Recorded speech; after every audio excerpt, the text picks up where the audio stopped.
அருமையான தேவனுடைய பிள்ளைகளே, ஆண்டவராகிய இயேசு கிறிஸ்துவின் நாமத்திலே உங்கள் அனைவருக்கும் என்னுடைய வாழ்த்துதலை தெரிவித்துக் கொள்கிறேன். இந்த நாளிலே கூட நாம் தியானத்துக்காக எடுத்துக்கொள்ளப்பட்ட தலைப்பு என்னவென்று சொன்னால், அர்ப்பணிக்கப்பட்ட விசுவாசிகளின் குணாதிசயம் என்று சொல்லுகிற தலைப்பில் இந்த நாளிலே உங்களிடத்திலே நான் செய்தியை பரிமாறலாம் என்று இருக்கிறேன்.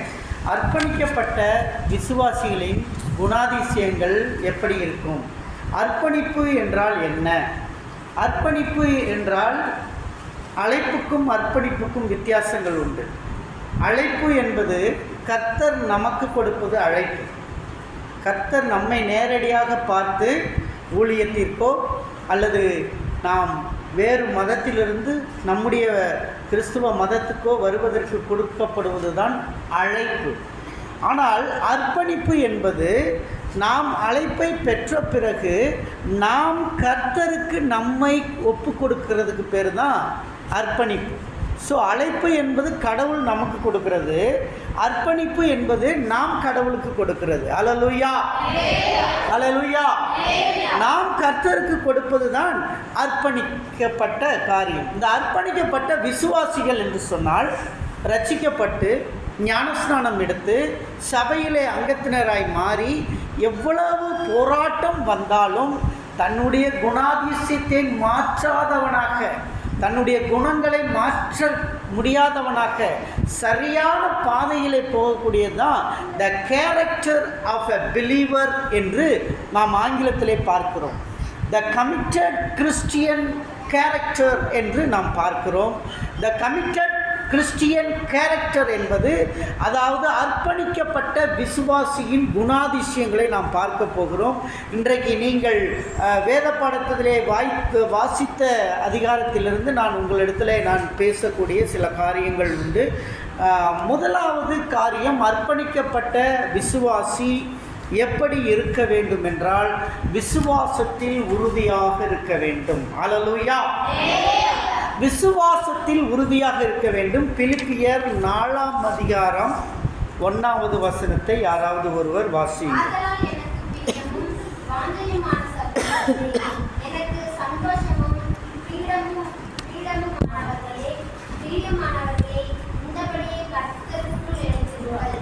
கர்த்தருக்குள் நிலைத்திருங்கள். அருமையான தேவனுடைய பிள்ளைகளே, நாம் விசுவாசத்தில் நிலைத்திருக்க வேண்டும்.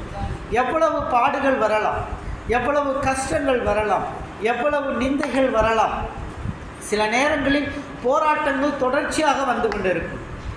விசுவாசியாய் ஆன பிறகுதான் நமக்கு வரக்கூடிய போராட்டங்கள் பெரிதாக தெரியும்.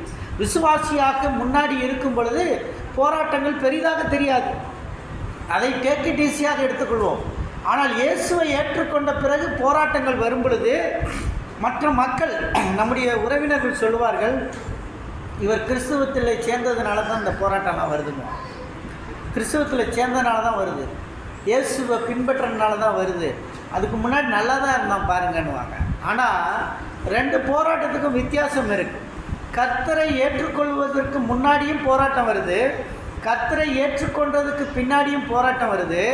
கர்த்தரை ஏற்றுக்கொள்வதற்கு முன்னாடி வர்ற போராட்டம் நம்மளை நரகத்துக்கு கொண்டு போயிடும். கர்த்தரை ஏற்றுக்கொண்ட பிறகு வருகின்ற போராட்டம் நம்மளை பரலோகத்துக்கு கொண்டு போகும். அல்லேலூயா, அல்லேலூயா. ஸோ இந்த நம்ம விசுவாசத்தில் உறுதி உள்ள பிள்ளைகளாக இருக்க வேண்டும். ஒரு பாஸ்டரிடம் ஒரு விசுவாசி சென்றார். அவரை பார்ப்பதற்காக போயிருந்தார். நீங்கள் எனக்கு ஜெபிக்க வேண்டும் என்று சொல்லி கேட்டிருந்தார். அந்த பாஸ்டரும் சரி நான் ஜெபிக்கிறேன், உங்களுக்கு என்ன வேண்டும் என்று கேட்டார். அதற்கு அவர் சொன்னார், எனக்கு நிறைய பிரச்சனைகள் இருக்கிறது, நிறைய போராட்டங்கள் இருக்கிறது, என்னால் விசுவாசத்தில் உறுதியாக இருக்க முடியவில்லை. ஒரு நாள் ஜெபிக்கிறேன், ஒரு நாள் வேதம் வாசிப்பதில்லை, ஒரு நாள் வேதம் வாசிக்கிறேன், ஒரு நாள் ஜெபிப்பதில்லை. ஜெபிக்கலாம் என்று முழங்கால் படியிடுகிறேன், தூக்கம் வருகிறது. அதன் பிறகு என்னால் எல்லாத்தையும் ஒருமடியாக செய்ய முடியல, எல்லாத்தையும் ஒரே மாதிரி செய்ய முடியல, ஞாயிறு ஆராதனைக்கு வர முடியல என்று அவன் நிறைய காரியங்களை சொன்னான். இப்போ போதகர் சொன்னார், உனக்கு என்ன வேண்டும், இப்பொழுது ஏதாவது டீ காஃபி குடிக்கிறாயா என்று சொல்லி கேட்டேன். அதற்கு அவர் சொன்னால், எனக்கு காஃபி வேணும். காஃபி வேணுமா? சரி. உடனே தன்னுடைய பாஸ்டர் அசிஸ்டண்ட்ட சொன்னார், ஐயா இவருக்கு காஃபி கொண்டு வாங்க, முதல்ல ஒரு தண்ணி டம்ளர் எடுத்துப்பாங்க, பக்கத்தில் இன்னொரு டம்ளரில் பாலை கொண்டு வந்துடுங்க, இன்னொரு கிளாஸில் ஒரு சின்ன பவுலில் வந்து சர்க்கரை கொண்டு வாங்க. அதுக்கப்புறம் என்ன செய்யுங்க, இதெல்லாம் வரிசையாக அவருக்கு வைங்க. காப்பி தூளை இன்னொரு சின்ன பவுலில் வச்சுருங்க, இதெல்லாத்தையும் வச்சு அவரை குடிக்க சொல்லுங்கள் அப்படின்னா. அப்போ அவர் சொன்னார், பாஸ்டர் இதெல்லாம் அப்படி குடிக்க முடியாது, காஃபி போடணுன்னா அதுக்கு நெருப்பு வேணும், அந்த நெருப்பு போட்ட பிறகு அதில் பால் ஊற்றணும், பால் ஊற்றின பிறகு காஃபி தூளை போடணும், சர்க்கரையை போடணும், இதெல்லாம் போட்டு ஒன்றா கலக்கி தான் குடிக்க முடியும் அப்படின்னு சொன்னார். அப்படி தானே குடிக்க முடியும். அப்போ பாஸ்டர் சொன்னார், ஜபம், வேத வாசிப்பு, உபவாசம், ஆராதனை, இது சபைக்கு செல்லுதல், இதெல்லாம் ஒன்றா இருந்தால் தான் பரலோகத்துக்கு போக முடியும்னு சொன்னார். ஹல்லேலூயா, ஹல்லேலூயா. இதெல்லாம் ஒன்றா இருந்தால் தான் பரலோகத்துக்கு போக முடியும். நான் ஒரு நாள் ஜெபம் பண்ணிட்டேன், நான் ஆராதிக்கல, அன்னைக்கு நான் ஒரு நாள் பைபிள் வாசிக்கல, ஆண்டவர் அட்ஜஸ்ட்மெண்ட் பண்ணிடுவார்னா நம்ம நினைக்க வேண்டாம். நம்ம காஃபி போடும்போது இவ்வளோ ப்ரொசீஜரை கரெக்டாக ஃபாலோ பண்ணுறோம், நம்ம சாப்பாடு சமைக்கும் போது இவ்வளோ ப்ரொசீஜரை ஃபாலோ பண்ணுறோம். ஆனால் கர்த்தரை தேடும் பொழுது மாத்திரம் நாம் அதை விட்டு விடுகிறோம். அருமையான தேவனுடைய பிள்ளைகளை, எவ்வளவு போராட்டங்கள் வந்தாலும் உறுதியாக நிலைத்திருங்கள். அல்லேலூயா. யோபு என்ற தேவனுடைய மனுஷன் இருந்தான், ரொம்ப பரிசுத்தவான், கர்த்தருக்கு பிரியமானவன், இடைவிடாமல் ஆராதிக்கிறவன், எப்போதும் தன் பிள்ளைகளுக்காய் பலியிடுகிறவன். அவன் பலியிட்டு எல்லா காரியமும் செய்துட்டு இருந்தான். திடீர்னு சொல்லி அவனுக்கு எல்லாம் கம்ப்ளீட் லாஸ். சாத்தான் வந்தான், அவனுடைய நிலங்களை பிடிச்சிட்டான், அவனுடைய ஒட்டகங்களை பிடிச்சிட்டான், அவனுடைய எல்லாத்தையும் லாஸ் ஆகிடுச்சு, எல்லாம் லாஸ் ஆகிடுச்சு. கையில் காசு போச்சு, எல்லாம் போச்சு. தன்னுடைய பிள்ளைகள் மரித்து போனார்கள், எல்லாம் போயிட்டாங்க. ஆனால் பொண்டாட்டி இருக்கா, யோபு இருக்கான், எல்லா சொத்தும் போயிடுச்சு, எதுவுமே இல்லை. பிள்ளைகள் எல்லாருமே போயாச்சு, யாருமே இல்லை. உடம்புல வியாதி வந்துருச்சு, உடம்பெல்லாம் பருக்கைகள், உடம்பெல்லாம் புண்ணு, சீல் பிடித்து ஒழுகிறது, சாம்பலை எடுத்து போடுகிறான், உடம்பு அரிப்பு தாங்க முடியாமல் ரெட்டுடுத்தி கடைசியாக போய் தெருவிலே உட்கார்ந்து கொள்ளுகிறான், வீட்டுக்கு வெளியே உட்காந்துக்கிறான். மனைவி பார்த்தா, வீட்டுக்கு வெளியே உட்கார்ந்துக்கிட்டு என்ன செய்கிறான், ஸ்தோத்திரம் ஆண்டவரேன்னு சொல்கிறான். அல்லேலூயா. கர்த்தரை நம்பிக்கொண்டு இருக்கிறான். மனைவி சொன்னா, இன்னும் கர்த்தர் கர்த்தர் ஏன் சொல்லிக்கிட்டு இருக்கிற, அந்த கர்த்தரை நிந்திச்சு உயிரை விட்டு செத்துப்போன்னு சொன்னான். கர்த்தரை நிந்தித்து உயிரை விட்டு செத்துப்போன்னு சொன்னான் மனைவி. ஆனால் அவன் என்ன தெரியுமா சொன்னா, அட போடி பைத்தியக்காரி. அல்லேலூயா, அல்லேலூயா. அட போ பைத்தியக்காரி, உனக்கு ஒன்றும் தெரியாது. கர்த்தர்கிட்ட நன்மையை வாங்கின நான் தீமையை வாங்க வேண்டாமா? இன்னைக்கு எனக்கு இந்த நோய் வந்துருச்சு அப்படின்றதுக்காக நான் கர்த்தரை விட்டு போயிடுவேனா? நான் கர்த்தரை விட்டு போக மாட்டேன். என்ன வந்தாலும் நான் உறுதியாக நிற்பேன். அருமையான விசுவாச பிள்ளைகளே, உங்களுடைய விசுவாச பாதையில் எத்தனை சோதனை வரும்போதும், சொந்த பந்தங்கள் எல்லாம் உங்களை குறித்து கிரிட்டிசைசிங் செய்யும் போதும் கர்த்தரை விட்டு விலகாமல் இருங்க. அல்லேலூயா, அல்லேலூயா. இரண்டாவது காரியம் எப்படி இருக்கணும், கர்த்தருக்குள்ள மகிழ்ச்சியாக இருக்கணும், மகிழ்ச்சியாக இருக்கணும். பிலிப்பியர் 4:4 படிங்க.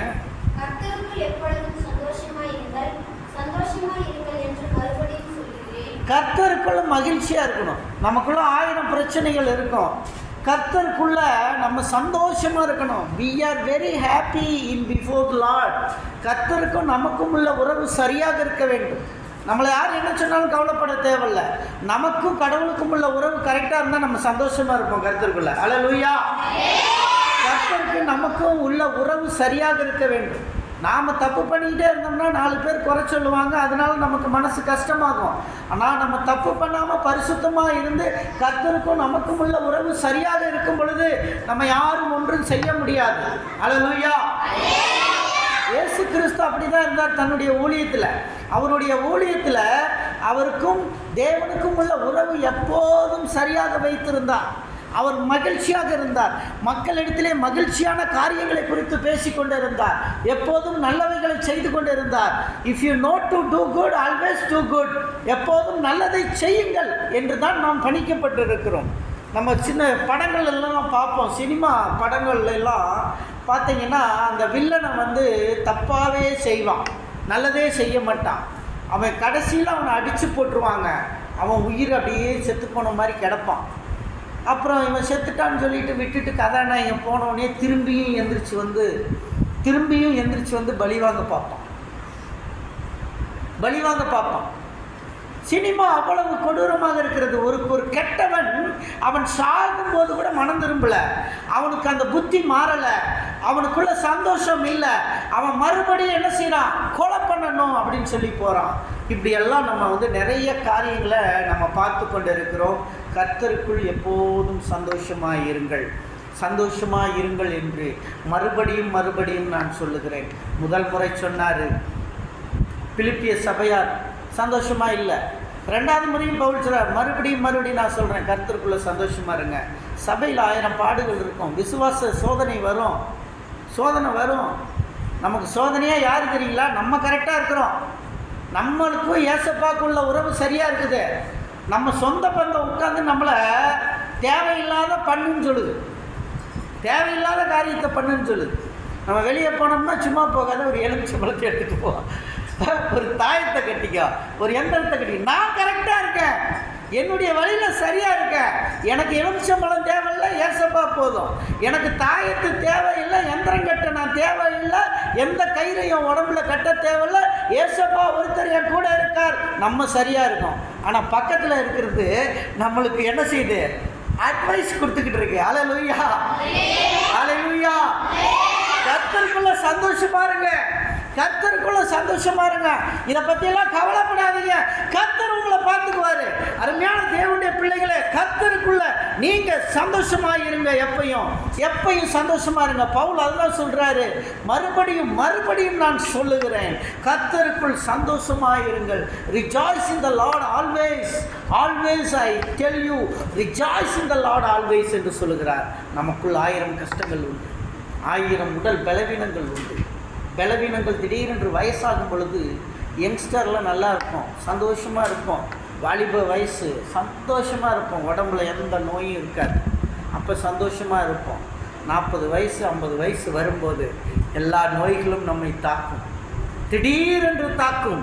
எந்த நேரம் நம்முடைய உபாதைகள் வரும் என்று தெரியாது. சில கஷ்டங்கள் வரும், சுகர் அதிகமாகும், பிபி அதிகமாகும், ஏதாவது ஒன்று நமக்குள்ளே நம்முடைய உடலை பலவீனப்படுத்தி கொண்டே இருக்கும்.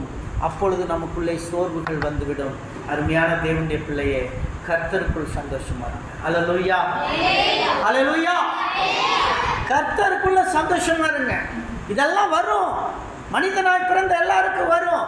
கர்த்தருக்குள்ள பி ஹாப்பி ஆல்வேஸ், கர்த்தருக்குள்ள சந்தோஷமா இருங்க. 2வது காரியத்தை முடித்துட்டேன். 3வது காரியம், ஆக்சுவலாக அதை நான் 2வதுல சொல்லியிருக்கணும், ஐ ஸ்கிப்டு தட். அதாவது என்ன சொல்லுது அப்படின்னா, கர்த்தருக்குள்ளே நம்ம நிலைச்சிருக்கணும் அப்படின்னு சொல்லுது. கர்த்தருக்குள்ளே என்ன செய்யணும், நிலைச்சிருக்கணும். கர்த்தருக்குள்ளே மகிழ்ச்சியாக இருக்கணும், 2வது காரியம். அடுத்து பார்த்திங்கன்னா, கர்த்தருக்குள்ளே ஜெபிச்சுக்கிட்டே இருக்கணுமா. கர்த்தருக்குள்ளே என்ன செய்யணும், ஜெபிச்சுக்கிட்டே இருக்கணும். பிலிப்பியர் 4:6-7. பிலிப்பியர் 4:6. உங்கள் விண்ணப்பங்களை ஸ்தோத்திரத்தோடே கூடிய ஜெபத்தினாலும் வேண்டுதலினாலும் தேவனுக்கு தெரியப்படுத்துங்கள்.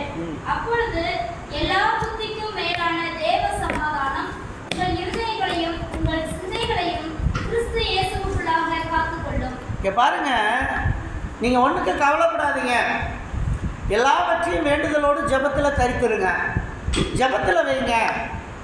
நம்ம நிறைய நேரங்களில் ஜெபத்தை தவறிடுறோம். நமக்கு என்ன வேணுமோ ஜெபத்தில் நம்ம சொல்லணுமா, நமக்கு என்ன வேணுமோ ஜெபத்தில் சொல்லணும். நம்ம வாலிப பிள்ளைங்க நல்ல மாப்பிள்ளை வேணும்னு கூட ஜெபத்தில் வைக்கணும். அல்லேலூயா. நம்ம தேடிக்கிட்டு போகக்கூடாது, ஸ்கூல் விட்டு வந்தோன்னே ஃபோனை வாங்கி பேசக்கூடாது, ஜெபத்தில் வைக்கணும். அல்லேலூயா, அல்லேலூயா. நல்ல மாப்பிள்ளை வேணும்னு சொல்லி ஜெபத்தில் வை. எதிர்காலத்தில் நம்ம நினைக்கிறது இதெல்லாம் தப்பு தானே, ஏசப்பா தப்புன்னு சொல்லிக்கிறாரு, நம்ம ஜெபத்தில் வேணும். நமக்கு கணவனை நம்ம வந்து கல்யாணம் பண்ணுறது தவறு கிடையாது. ஒரு ஒரு ஒரு ஆண் வந்து மனைவியை திருமணம் செய்கிறது தப்பு இல்லை, அது கடவுள் அனுமதித்த ஒன்று. ஆனால் அனுமதித்த காரியங்களை ஜெபத்தில் வைக்கணும். நல்ல புருஷன் வரணும், நல்ல மனைவி வரணும்னு சொல்லி ஜெபத்தில் வைக்கணும். ஜெபத்தில் வச்சாதான் அந்த குடும்பம் உருப்படும். சின்ன வயசில் ஜெபிக்கணும். நான்லாம் 21 வயசில் ஜெபித்தேன். எனக்கு நல்ல பாவம் செய்யாத ஒரு மனைவி வேணும், உத்தமமான ஒரு மனைவி வேணும். உத்தமமான மனைவியை பார்க்குறது இந்த காலங்களில் கஷ்டம். உத்தமமான மனைவி வேணும்னு சொல்லி நான் ஜெபம் பண்ணேன். அதனால் எனக்கு பக்கபலனாக இருக்கிறார். வாழ்க்கையில் நம்ம ஜெபிக்கும் போது கர்த்தர் அதை வாய்க்க செய்யும் பொழுது அது பக்கபலமாக இருக்கிறது, பக்கபலனாக இருக்கிறது. நமக்கு ஒரு நாள் 2 நாள் ஊருக்கு போய்விட்டால் அவங்க இல்லைன்ற ஒரு எம்டி கேப்பை வந்து நம்ம என்னதான் செஞ்சாலும் நிரப்ப முடியறதில்ல. காரணம் என்ன? அவங்க கர்த்தர் கொடுத்தவைகள் நம்ம கேட்டு வாங்கிட்டோம். கர்த்தர்கிட்ட இப்படிப்பட்ட மனைவி வேணும்னு வாங்கிட்டோம். அதை நாம் என்ன செய்யணும்? பெற்றுக்கொள்ளணும், ஜெபிக்கணும். சின்ன வயசில் ஜெபம் பண்ணணும். நம்மளே போய் லவ் லெட்டர் கொடுத்துட்ருக்கூடாது, நம்மளே போய் இது பண்ணிக்கக்கூடாது. எனக்கு நல்ல மாப்பிள்ளை வேணும், ஒழுக்கமான மாப்பிள்ளை வேணும், கர்த்தருக்கு பயந்த பிள்ளை வேணும், கர்த்தரை சேவிக்கிற பிள்ளை வேணும், பாவம் செய்யாத பிள்ளை வேணும், தண்ணி அடிக்காத பிள்ளை வேணும், சிகரெட்டு குடிக்காத பிள்ளை வேணும். ஒவ்வொரு நாளும் ஜெபிக்கணும். தேவனுடைய பிள்ளைகளை நாம் ஜெபித்து பெற்றுக்கொள்ளணும். திருமண காரியங்கள் கூட நமக்கு ஒரு பொருள் வேணுமா? ஜெபிக்கணும். நமக்கு பணம் தேவை இருக்கு, ஜெபிக்கணும். we need to pray God and get from God. கடவுள்கிட்ட கேட்டு பெற்றுக்கொள்ளணும், ஜெபத்தில் வைக்கணும். ஆண்டவரே, எனக்கு பண தேவை இருக்கிறது, அந்த பண தேவை சந்திக்கப்படணும், எனக்கு வேணும் என்று சொல்லி ஜெபிக்க வேண்டும். ஒவ்வொரு நாளும் we need to pray. நாம் ஒவ்வொரு நாளும் ஜெபிக்கணும். ஜெபிக்க ஜெபிக்க கர்த்தர் அந்த காரியத்தை வாய்க்க செய்வார், அந்த காரியத்தை சித்தி பெற செய்வார். ஈஸியாக திருடி விடலாம், காசு வேண்டும் என்று நாம் ஈஸியாக திருடி விடலாம். ஆனால் காசுக்காக ஜெபிக்க வேண்டும் என்பதுதான் முக்கியம். எத்தனை ஆண்டுகள் கழித்து கர்த்தர் கொடுக்கிறாரோ அன்று வரை ஜெபித்து கொண்டு இருக்க வேண்டும், அன்று வரை ஜெபித்து கொண்டு இருக்க வேண்டும். அவசரப்பட்டு என்ன செய்யக்கூடாது? மொபைலுக்கு பின்னாடி கை விட்டுறக்கூடாது. அல்லேலூயா, அல்லேலூயா. அவசரப்பட்டு மொபைலுக்கு பின்னாடி கை விட்டால் உன் அபிஷேகம் போச்சு, உன் பரிசுத்தம் போச்சு, எல்லாம் போச்சு. ஏன்னா மொபைலுக்கு பின்னாடி தான் எல்லாம் காசு வைக்கிறாங்க. பெண்கள் அதிகமாக எங்கே காசு வைக்கிறாங்க? மொபைலுக்கு பின்னாடி தான் காசு வைக்கிறாங்க. ஏன்னா அந்த மொபைலுக்கு பின்னாடி தான் யாரும் எடுக்க மாட்டாங்க, பத்திரமா நம்ம கையிலேயே இருக்குங்க. அதையும் ஆட்டை போடுறதுக்கு கிளவரான ஆள் இருக்குது. அல்லேலூயா, அல்லேலூயா. அப்படிப்பட்ட மொபைலுக்கு பின்னாடியே வெயி, நான் எடுத்துருவேன். நீ எங்கேனாலும் வெயி, நீ அமெரிக்காவில் கொண்டு போய் ஜப்பானில் கொண்டு போய் வெயி, எடுத்துருவேன். உன் திறமை பரவாயில்ல, உன்னை பாராட்டலாம். ஆனால் பரலோகம் போக முடியாது, பரலோகம் போக முடியாது. கர்த்தருடைய ஆசீர்வாதமே ஐஸ்வர்யத்தை தரும், அதனோட வேதனையை கூட்ட மாட்டார். நீ ஏன் எடுத்தேன்னா வேதனை கூட்டும். கர்த்தருடைய ஆசீர்வாதம் ஐஸ்வர்யத்தை தரும். நான் சின்ன வயசில், வாலிப வயசில் நான் பார்ப்பேன், எங்கள் அப்பா ஹாஸ்டலுக்கு வந்தால் 10 ரூபா 20 ரூபா தான் கொடுத்துட்டு போவார் செலவு. 10 ரூபா 20 ரூபா கொடுத்துட்டு போவார். அதே என்னுடைய சக நண்பர்களுக்கு அவங்களுடைய அப்பா வந்தால் 100 ரூபா கொடுத்துட்டு போவார், 200 ரூபா கொடுத்துட்டு போவார். எனக்கு ஆச்சரியமாக இருக்கும். எனக்கு என்னடா அப்பா வந்து 10 ரூபா 20 ரூபா தான் கொடுக்குறாரு. அவர் என்ன சொல்லுவார்? கொடுத்துட்டு நீ ஏதாவது லீவ் விட்டால் பஸ் ஏறி வர்றதுக்கு 5 ரூபா விற்கிறா, மீதி 5 ரூபா செலவு பண்ணிக்கிறான்னு கொடுத்துட்டு போவார். அவ்வளோதான். அந்த 5 ரூபாயை பத்திரமா வச்சுக்கணும். பேக்கெட்டில் கைவிட்டு பார்த்துக்குவேன் இருக்குதா, அப்போ தான் வந்து லீவுக்கு ஊருக்கு போக முடியும். லீவுக்கு ஊருக்கு போக முடியும். ஆட்டையை போடக்கூடாது, திருடக்கூடாது.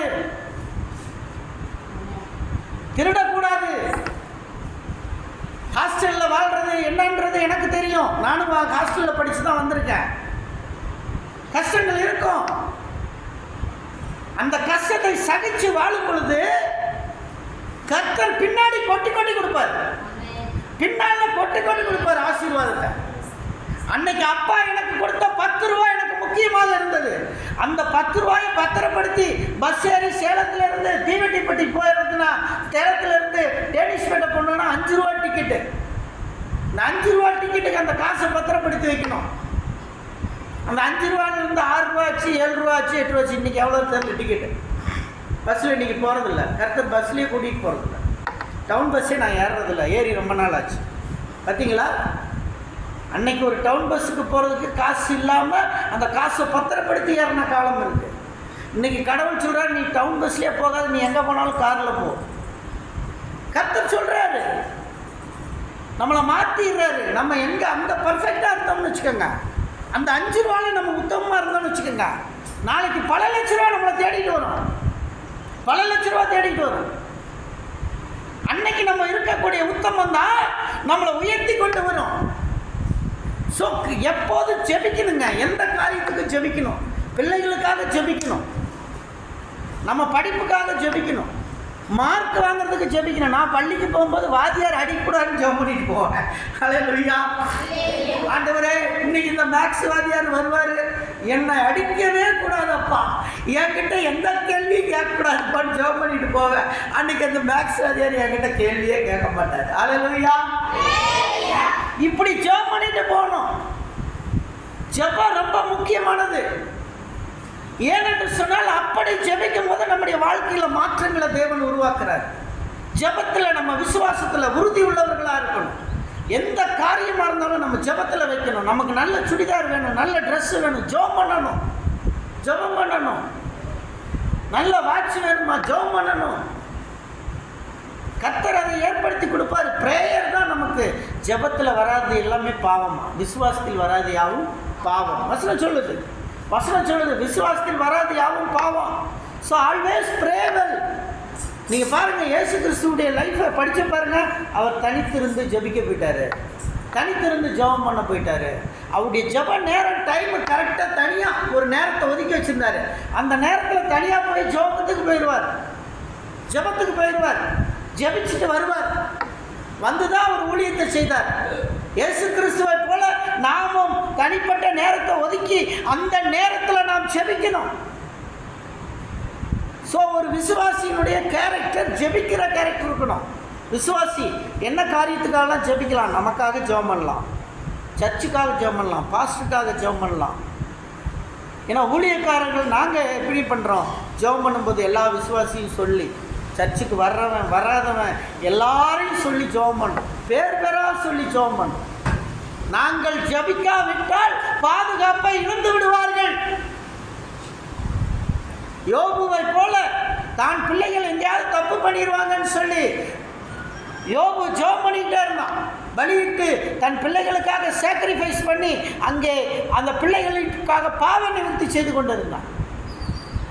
நாங்கள் விசுவாசிகளுக்காக ஜெபிக்காவிட்டால், நான் ஜெபிக்காவிட்டால் என் விசுவாசிகள் கஷ்டத்துக்கு போவார்கள், பாடுகளுக்கு போவார்கள், நிந்தைகளுக்கு போவார்கள்.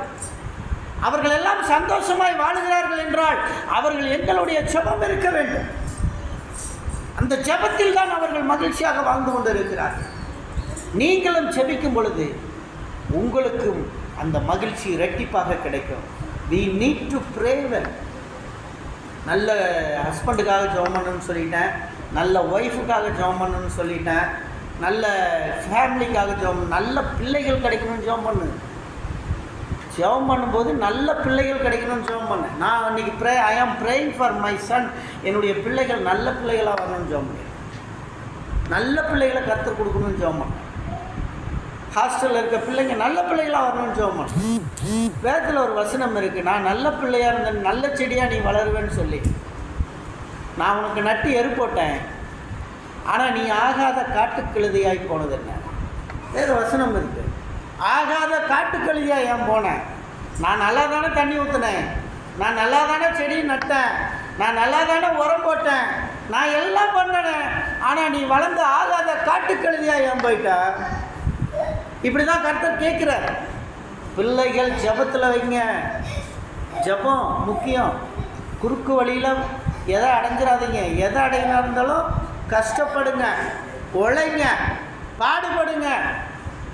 உழைத்தால் தான் அதனுடைய பலனை பெற்றுக்கொள்ள முடியும். பார்க்கும்போது அதனுடைய கஷ்டம் என்னன்னு தெரியாது. இப்போ இந்த கட்டடத்தில் பெயிண்ட் அடிக்க சொன்னோம்னா அந்த பெயிண்ட் அடிக்கிறது நமக்கு பார்த்தோடனே நல்லா ஈஸியாக இருக்குது, எல்லாம் வெள்ளையாகுதுப்பா, ஈஸியாக அடிச்சிடலாம் அப்படின்ட்டு போயிடும்.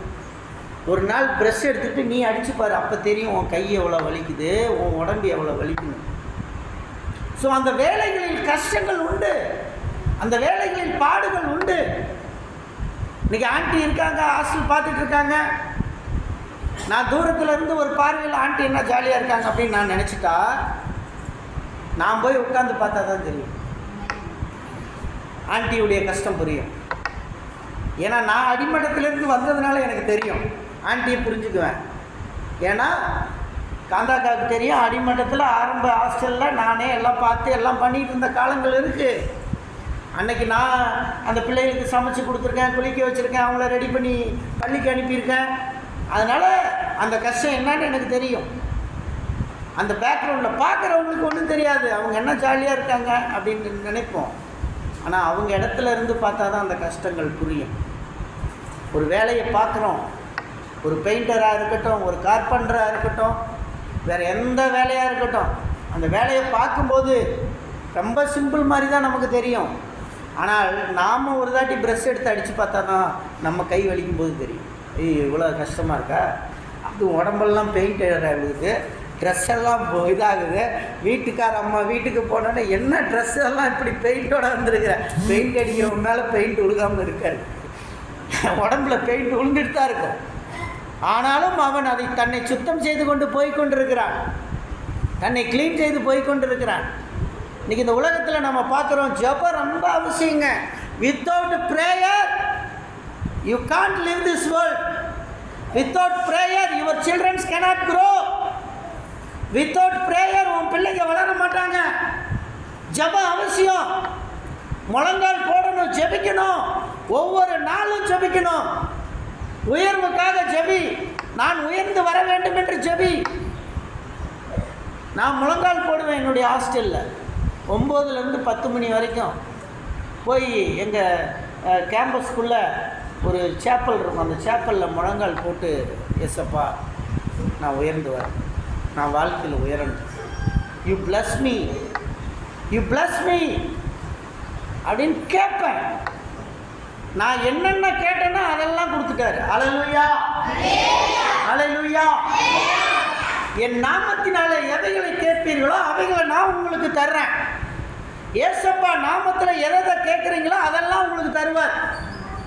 நீங்கள் என்னன்னாலும் கேளுங்க.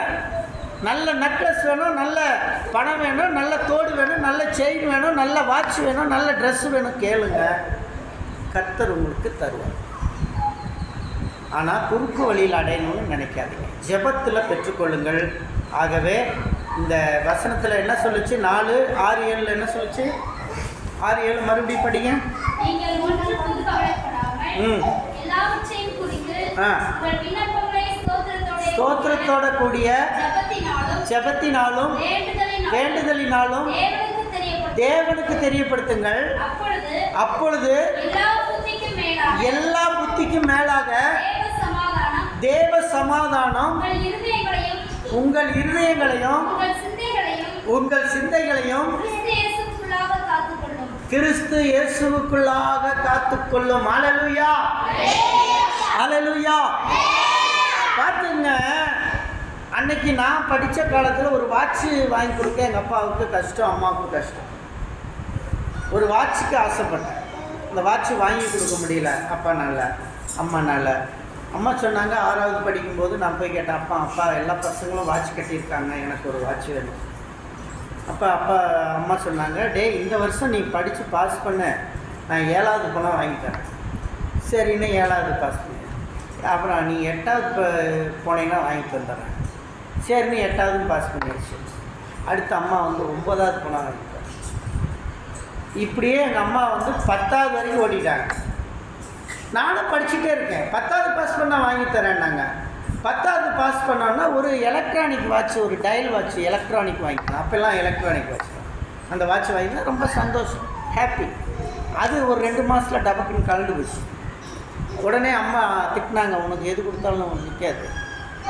அப்பா சொன்னார், நீ அதை உருப்படியெல்லாம் பண்ணிவிட்ட, அப்படி தான் என் சைக்கிள் எடுத்து ஓட்டி சைக்கிளை உருப்படிலாம் பண்ணிட்டேன். என்னுடைய வாட்சை கட்டி வாட்ச் உருப்படிலாம் பண்ணிவிட்டேன். சைக்கிள் எல்லாம் லடக்குன்னு ஆடுது. இந்த சைக்கிளை வர எடுத்த என்னைக்கு நீ கை வச்சு அன்னையிலேருந்து என் சைக்கிள் உருப்படலன்னாரு. நல்லது அப்படின்னு சொல்லி திட்டெல்லாம் வாங்கி எல்லாம் முடித்து வந்து ஊழியத்துக்கு வந்தோடனே ஒரு வாட்ச் வாங்கி கட்டி ரொம்ப சந்தோஷம். அந்த வாட்சை கட்டணுன்னா ரொம்ப ஹாப்பியாக வாட்ச் வந்துடுச்சு. எங்கே போனாலும் வாட்ச் பார்த்துறது, ஓ வாட்ச் இருக்குது அப்படின்னு பார்த்தேன். சந்தோஷம். ஒரு நாள் ஊழியத்தை முடிச்சுட்டு பஸ்ஸில் வந்துக்கிட்டு இருக்கும்போது வாட்ச் காணாமல் போயிடுச்சு. ஒன்று வாட்சை திருடிட்டானா அல்லது வாட்ச் கலந்து கீழே விழுந்துச்சான்னு தெரியாது. வாட்ச் காணோம், கையில் வாட்ச் இல்லை. எனக்கு ரொம்ப கவலையாக போச்சு. வீட்டுக்கு போயிட்டுருக்கேன், வாட்ச் இல்லை. ரொம்ப நாளாக வாட்ச் மேலே ஒரு மோகம், அது சின்ன வயசுலேருந்து இருந்தது. திருடலை, நல்லா கேட்டுக்கோங்க. அந்த மோகம் வந்தது, ஆனால் ஆட்டையை போடல. இன்றைக்கி பிள்ளைகள் என்ன செய்கிறாங்க, திருடிடுறாங்க. மோகம் வருது. உங்களை போன்ற மோகம் எனக்கு வந்துச்சு, ஆனால் நான் வாட்சை திருடலை. ஆனால் நீங்கள் என்ன செய்கிறீங்க, எனக்கு அந்த மோகம் வருதுன்னு உடனே திருட ஆரம்பிச்சிடுறீங்க. அந்த வாட்ச் போயிடுச்சு. நான் நடந்து போகும்போது எனக்கு ரொம்ப துக்கமாக இருந்தது. ஆண்டவரே, என்ன ஆண்டவரே வாட்ச் போயிடுச்சு அப்படின்னா. அப்போ ஏசப்பா சொன்னார், நீ எனக்கு முக்கியத்துவம் கொடுக்கல, நீ இந்த வாட்சுக்கு தான் முக்கியத்துவம் கொடுத்துருக்குற. எப்போ பாரு இந்த வாட்ச், எப்போ பாரு இப்படி பார்க்குறது இதே மாதிரி இருக்கிற. நீ அந்த வாட்சுக்கு தான் முக்கியத்துவம் கொடுத்துருக்குற, எனக்கு முக்கியத்துவம் இல்லை. இயேசுவுக்கு முக்கியத்துவம் எங்கே கொடுக்கலையோ அந்த இடத்துல யாருக்கு நீ கொடுத்தாலும் அது உன்கிட்ட நிரந்தரமாக இருக்காது. இன்றைக்கி நீ எழுதி வச்சுக்கோ. முதல்ல இயேசுவுக்கு கொடு. இயேசுவுக்கு பிறகு உன்னுடைய மனைவியாக இருக்கட்டும், உன் பிள்ளையாக இருக்கட்டும், இயேசுவுக்கு அடுத்த ஸ்தானத்தில் கொடு. முதல் இயேசுக்கு தான். First preference is to God. Next preference is your wife or your children, your husband, whatever is me. The first preference is for Jesus. முதல்ல இயேசுவுக்கு எதை கொடுக்குறியோ, இயேசுவுக்கு முதல் காரியத்தை கொடுத்தீங்கன்னா 2, 3 எல்லாம் உன்னை நல்லா வச்சுக்குவார் கர்த்தர், நல்லா பார்த்துக்குவார். நான் என்ன பண்ணேன், இயேசு இருக்க வேண்டிய இடத்துல வாட்சை வச்சுட்டேன். வாட்சை எடுத்துட்டார். வாட்ச் உனக்கு தேவையில்லைன்ட்டு. அல்லேலூயா, அல்லேலூயா.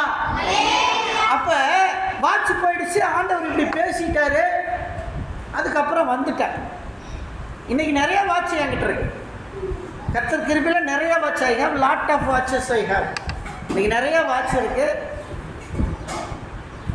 பல பிராண்டட் வாட்சஸ் இருக்குது, லட்சக்கணக்கான வாட்சஸ் இருக்குது. தேவன் கொடுத்து வச்சுருக்காரு. ஸ்விஸ் லிஜெண்டுன்னு சொல்லி லட்சக்கணக்கான மதிப்புள்ள வாட்ச் இருக்குது. இன்றைக்கி தேவன் கொடுத்து வச்சுருக்காரு. அன்றைக்கி ஒரு வாட்சுக்கு கஷ்டப்பட்டேன், ஒரு வாட்ச் இல்லாமல் கஷ்டப்பட்டேன். இன்றைக்கி கர்த்தர் இவ்வளோ ஆசீர்வாதங்களை கொடுத்திருப்பார் என்று சொன்னால் அதற்கு காரணம் என்னென்னா, அந்த ஒரு வாட்ச் இல்லாத காலத்தில் கூட வாட்சை திருடக்கூடாது என்று நம்ம நினைக்கிறோம். வாட்சை திருடக்கூடாது என்று நினைக்கிறோம். அப்படி நாம் அந்த இடத்துல உண்மையாக இருக்கும்போது கர்த்தர் பார்ப்பார். கர்த்தர் பார்ப்பார். உனக்கு ஒரு வாட்ச் பிடிக்குது, இந்த இடத்துல ஒரு நல்ல வாட்ச் இருக்குது, யாருக்குன்னே தெரியல, யாருமே இல்லை, நீ சுற்றி முற்றி பார்த்துட்டு அந்த வாட்சை எடுக்கிற, விரும்பி எடுக்கிற. கர்த்தர் பார்த்துட்ருக்கார். அந்த வாட்சை எடுத்துட்டார். ஆண்டவர் பார்க்குறார். திருப்பி அந்த வாட்சை கட்டுற, எல்லாம் பண்ணுற. ஆண்டவர் சொல்லுவார், உன் லைஃப்பில் நீ நல்ல பெஸ்ட்டு வாட்ச் நீ கட்ட முடியாது. நீ லைஃப்பில் பெஸ்ட்டு வாட்ச் நீ கட்ட முடியாது. ஏன்னா ஆரம்பத்திலே என்ன செஞ்ச, குறுக்கு வழியில் தேவனுடைய ஆசீர்வாதத்தை அடைஞ்சிட்ட.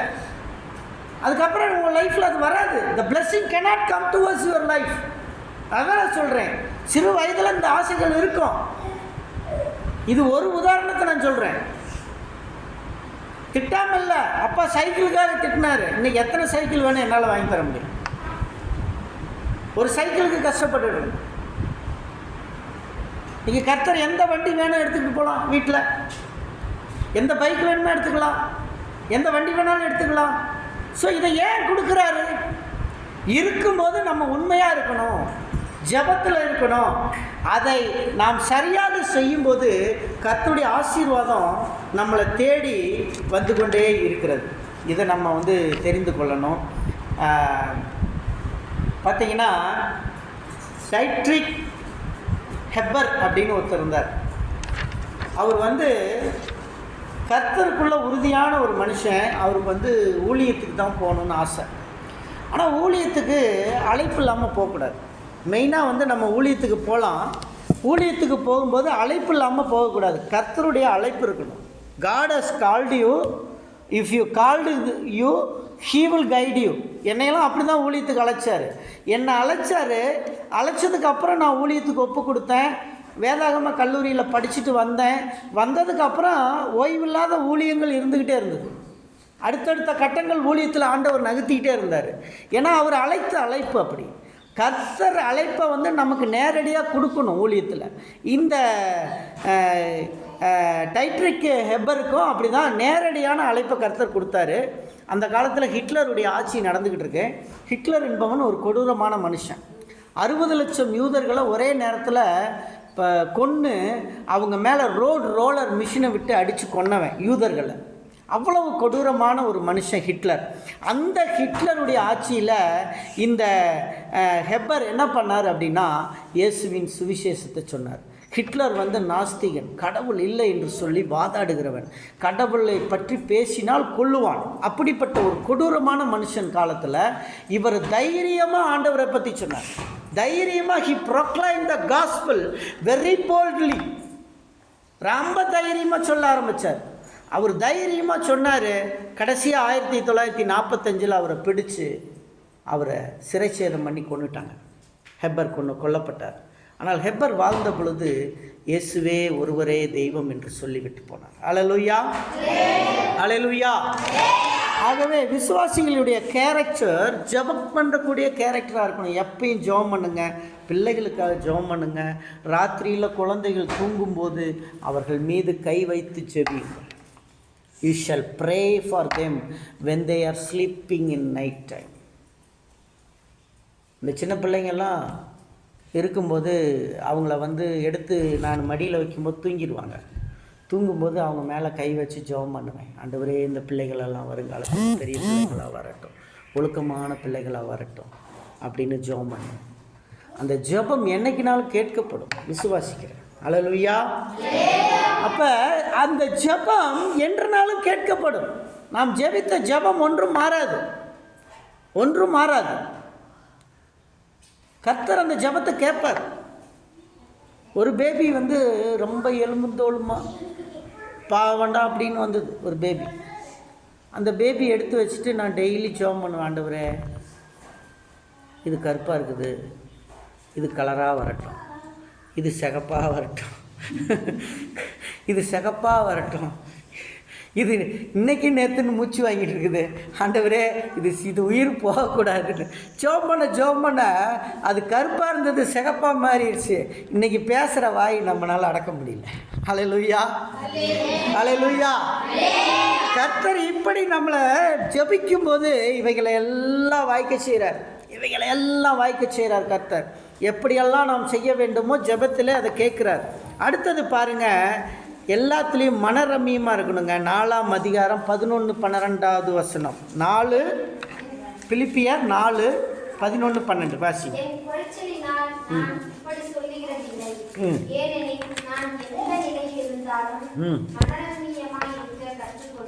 மனரம்மியமாக இருக்க கற்றுக்கொண்டேன். மனரம்மியம்னா என்னங்க? சோத்துக்கே இல்லைனாலும் வெளியே காட்டாத, அதுதான். அல்லேலூயா, அல்லேலூயா. சோத்துக்கே இல்லைனாலும் கையேந்தி நிற்காத. இன்னும் சொல்ல போனால் சோத்துக்கே இல்லைனாலும் யாருக்கிட்டையும் போய் கையேந்தாத. உனக்கு கடவுள் அழைப்பு இருந்தால் விசுவாச பிள்ளைகள் உங்களுக்கான உதவியை கர்த்தர் கொடுத்து கொண்டே இருப்பார். அல்லேலூயா, அல்லேலூயா. எலியாவுக்கு தேசத்தில் பஞ்சம் வரும்னு போய் நீ பிரசங்கம் பண்ணுனாரு. எலியா போய் பிரசங்கம் பண்ணார். தேசத்தில் பஞ்சம் வரும், மழை பெய்யாது. பிரசங்கம் பண்ணிட்டார் எலியா. சரி, தேசம் ஃபுல்லாக பஞ்சம் வந்துருச்சு. ஊழியக்காரனுக்கும் சாப்பாட்டுக்கு பிரச்சனை வருமா இல்லையா? வந்ததில்ல. அப்போ ஆண்டவர் சொன்னார், நீ கேரி தாற்றங்கரைக்கு போ, அங்கே உனக்கு என்ன பண்ணுவேன், காகத்தை வச்சுருப்பேன்னாரு. எலியா அங்கே போய் உட்கார்ந்துக்கிட்டான். கர்த்தருடைய சொன்ன சமூகத்தில் போய் உட்கார்ந்தான். காகத்தை அவன் தேடி போகவில்லை, காகம் அவனை தேடி வரும் வரை காத்திருந்தான். இன்றைக்கி நம்ம ஆசீர்வாதத்தை நம்ம தேடி போக வேண்டாம். விசுவாச பிள்ளைகள் ஆண்டவர்கிட்ட ஜெபம் பண்ணிட்டு காத்திருந்தீங்கன்னா உங்களை தேடி வரும். அல்லேலூயா, அல்லேலூயா. ஆசீர்வாதம் உங்களையும் உங்கள் பிள்ளைகளையும் உங்கள் குடும்பத்தையும் தேடி வரும். Definitely that blessing will be abundant. அது கர்த்தர் கொடுக்கிறத அள்ளி கொடுக்கிறவர், அவர் கூட்டி கொடுக்கிறவர், நாளத்தனையாய் கொடுக்கிறவர், அவருக்கு குறைவில்லாமல் கொடுக்கிறவர். ஆனால் கஷ்டங்கள் வரும்போது மனரம்யமாயிருங்கள், மனரம்யமாயிருங்கள். கஷ்டங்கள் இருந்தால் தெரியாது. விசுவாச பிள்ளைகள் கஷ்டங்கள் இருந்தால் கூட வெளியே சொல்ல மாட்டாங்க. ஜெபம் பண்ணிட்டு அப்படியே விசுவாசத்தில் காத்திருப்பாங்க. கர்த்தர் காகத்தை அனுப்புவார் பாருங்க, வானத்தை திறப்பார் பாருங்க, திடீர்னு அனுப்புவார். இதுதான் முக்கியம். இன்றைக்கி உங்களுக்கு சொல்கிறேன், வாலிப பிள்ளைகள் பல ஆசைகள் இருக்கும், பல உணர்வுகள் இருக்கும். எல்லாத்தையும் இயேசுப்பாட்ட சொல்லிடணும், கட்டுப்படுத்தி நிற்கணும். அல்லேலூயா, அல்லேலூயா. குறுக்கு வழியில் அடைய வேண்டும் என்று நினைத்து விடாதீர்கள். கட்டுப்பாடோடு நீங்கள் நிற்கும் பொழுது தேவன் உங்களை ஆசீர்வதிப்பார். தேவன் உங்களுக்கான தேவைகளை சந்திப்பார். தேவன் நீங்கள் விரும்புவதை கொடுப்பார். தேவன் கொடுக்கும் பொழுது அது நல்லதாக இருக்கும். அல்லேலூயா. கர்த்தர் கொடுத்தா போதும், அது மனரம்யமாக இருக்கும். ஆகவே எல்லாவற்றிலும் மனரம்யமாக இருக்க கற்றுக்கங்க. ஒரு அம்மாவை குறித்து நான் சொல்கிறேன். 50 வயசு அந்த அம்மாவுக்கு திடீர்னு சொல்லி ஒரு ஹார்ட் அட்டாக் வந்துச்சு. ஹார்ட் அட்டாக் வந்த அம்மா என்ன பண்ணாங்க, அவங்க ஹாஸ்பிட்டல் போனாங்க. ஹாஸ்பிட்டல் போன உடனே அங்கே டாக்டர் சொன்னாங்க, இவங்க உயிர் கிரிட்டிக்கல், நாங்கள் ஒன்றும் பண்ண முடியாது, இவங்க பிழைக்கிறதே கஷ்டம், நாங்கள் என்ன பண்ணுறதுன்னு தெரியல அப்படின்னு சொன்னாங்க. இப்போ இந்த அம்மா படுக்கையில் படுத்துட்டு ஜெபம் பண்ணாங்க, ஆண்டவரே என் உயிரை காப்பாற்றுவீங்களா, இல்லை என் உயிரை எடுத்துக்குவீங்களா, சொல்லுங்க ஆண்டவரே என்று கேட்டாங்க. கேட்ட உடனே கர்த்தர் சொன்னார், உனக்கு உயிரை நான் ஆயுசை கூட்டி போடுறேன். அப்போ இந்த அம்மா கேட்டாங்க, எத்தனை வருஷம் எனக்கு கூட்டுவீங்க ஆயுசை அப்படின்னு.